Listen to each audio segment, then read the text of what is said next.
Frères et sœurs en Christ, bonjour. Alors aujourd'hui, je vais faire une vidéo pour qu'on puisse discuter de ce qu'on appelle la fornication. C'est important parce que beaucoup d'églises condamnent la fornication et estiment que c'est pour eux le plus grand de tous les péchés qui reste impardonnable. Alors ce message, vraiment, il faut savoir qu'il s'adresse aux personnes qui sont à l'église. La fornication est un péché. L'impudicité sexuelle a un péché.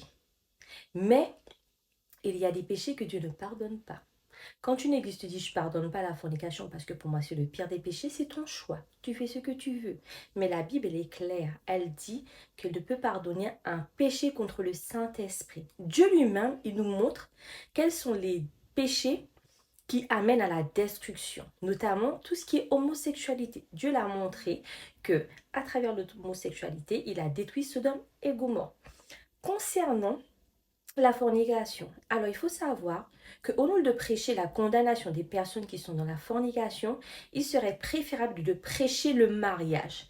Beaucoup de chrétiens qui sont en couple, qui ne sont pas dans l'immoralité sexuelle, refusent de se marier parce qu'il y a un verset biblique qui dit « Femmes, soyez soumises à votre mari ». Et comme le mot soumission a tellement été détourné de son contexte, et bien même le monde a décidé de même faciliter le mariage en créant le Pax et en créant aussi des facilités quand on veut divorcer parce que l'homme qui est tordu a sorti certains versets bibliques de son contexte et son choix a été tout simplement de condamner l'homme par rapport à son statut en tant que personne qui fornique. On a un couple qui refuse, par exemple, de se marier parce que la femme estime que la soumission qui lui est imposée ne lui convient pas.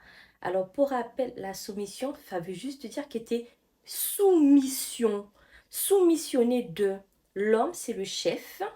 La femme, elle est sous la mission du chef. Donc, chacun a son rôle. L'homme, il connaît son rôle dans le foyer. L'épouse, elle connaît aussi son rôle.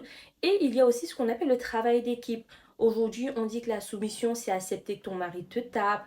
La soumission, c'est qu'accepter de la violence physique, psychologique, morale. Au point que comme tout cela est détourné par l'Église, eh bien, le monde, il a décidé que femme, quand ton mari te tape, tu peux porter plainte et ainsi de suite.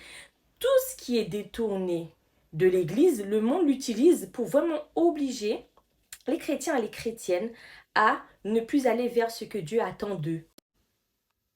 Aujourd'hui, on a beaucoup de chrétiens et de chrétiennes qui vivent certes dans la fornication, qui aimeraient se marier, mais ils ne peuvent se marier parce que beaucoup d'églises prêchent la condamnation de ces personnes. Arrêtez de prêcher la condamnation de ces personnes, mais prêchez le mariage.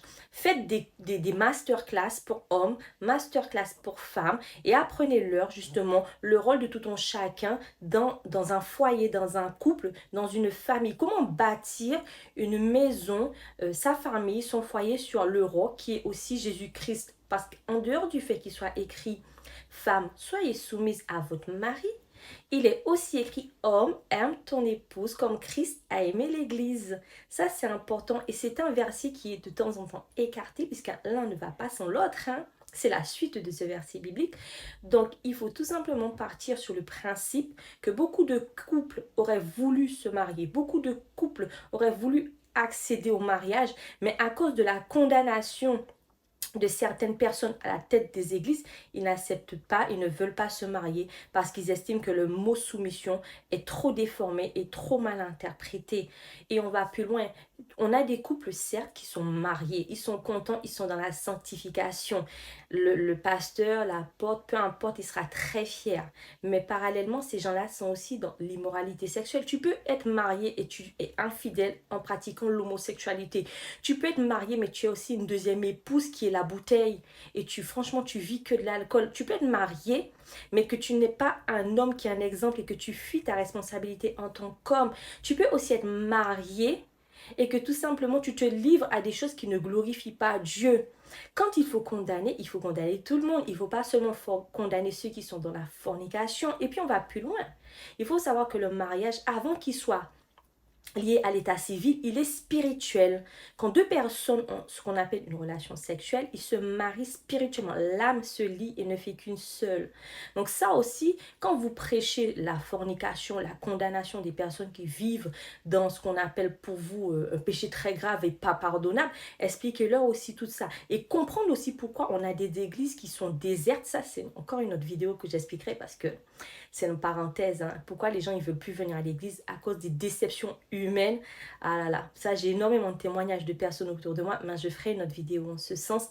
Prêcher les personnes qui souhaitent se marier, comment tenir un foyer, une famille, un mariage, plutôt que de les condamner. Et c'est à cause de ce genre de condamnation que nos frères et nos sœurs ne viennent plus à l'église et qu'ils désertent et qu'ils font le choix de rester comme ils sont dans la fornication, quitte à vivre dans ce qu'on appelle le péché.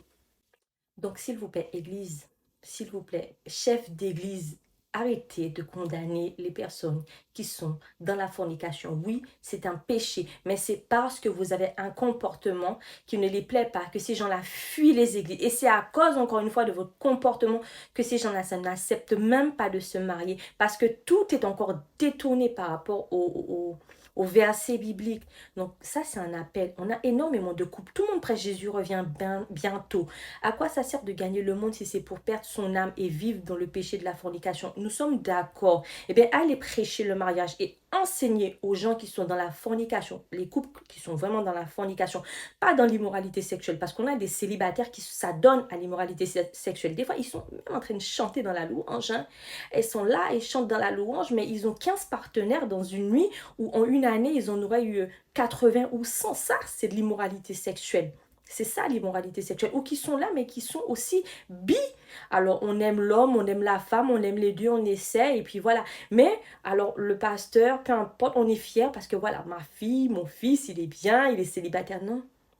Il y a aussi certaines immoralités sexuelles que Dieu lui aussi il n'agrée pas. Et la fornication est un péché certes, mais Dieu a dit qu'il ne pardonne pas le péché contre le Saint-Esprit et que Dieu il détruit l'abomination, notamment l'homosexualité. Faites bien la distinction. J'espère que cette vidéo elle vous a édifié. La prochaine fois, je ferai une vidéo vraiment pour parler pourquoi les gens aujourd'hui ils viennent plus à l'église, pourquoi ils désirent.